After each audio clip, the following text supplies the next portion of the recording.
देखिए चाची दीदी, आज मैं काली जी के भजन सुनाने जा रही हूँ। सुनिए, हमारी वीडियो के देखिए, लाइक सब्सक्राइब शेयर कीजिए। बुढ़िया के भेष धर के अली काली माई हो, बैठ गईली। बुढ़िया के भेष धर के अली काली माई हो, बैठ गईले। उजनी मिया के डरिया हो, बैठ गईले।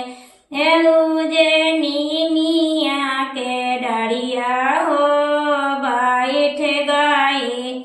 सोने सुरही गंगा जल पानी हो, माइया के हम चरण पखारब माइया के। सोने सिंहासन रतन जरायब हो, माइया के हम आसनी लगायब हो, माइया के हम आसनी लगायब हो, माइया के।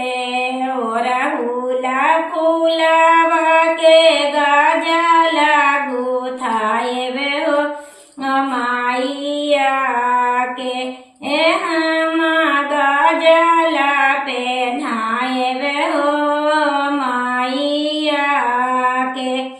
सोने के थाली छपन रंग मेवा हो, माइया के हम भोगवा लगायब हो, माइया के हम भोगवा लगायब हो, माइया के।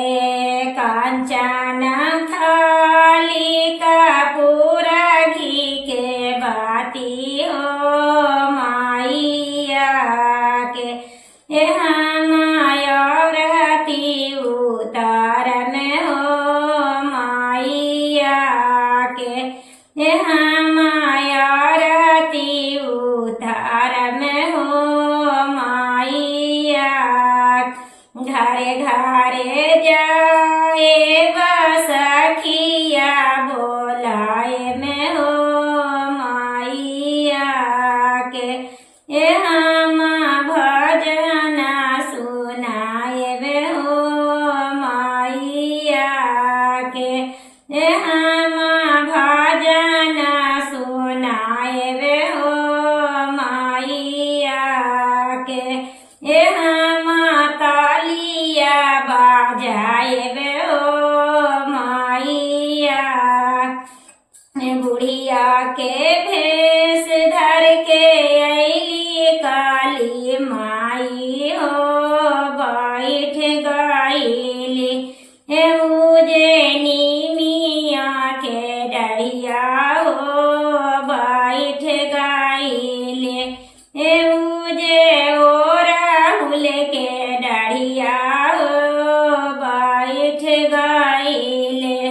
बोलिए काली मैया की जय, सच्चे दरबार की जय।